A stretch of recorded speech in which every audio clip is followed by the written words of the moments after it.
Hello बच्चों, write the numbers from 51 to 100।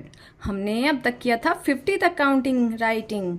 अब हम करेंगे 51 से 100 तक। ओके बच्चों, लेट्स स्टार्ट।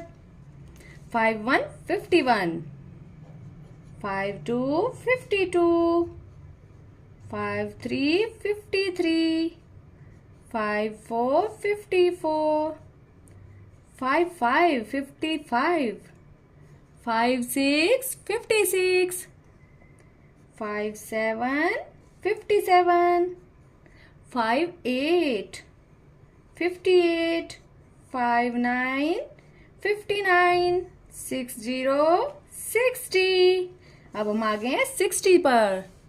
आगे हम करेंगे 61 61, 62 62, 63 63, 64 64, 65 65, 66 66, 67 67, 68 68, 69 69, 70 70। हम पहुंच गए हैं 70 पर।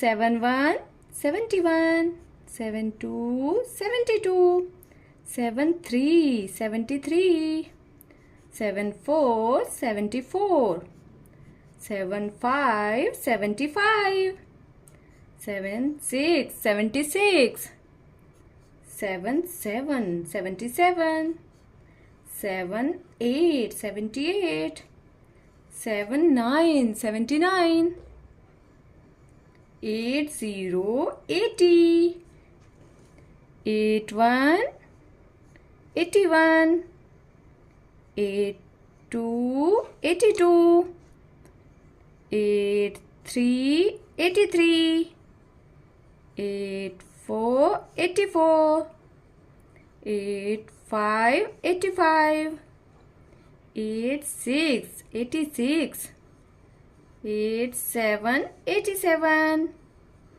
88 88, 89 89, 90 90। हम पहुंच गए हैं 90 पर बच्चों।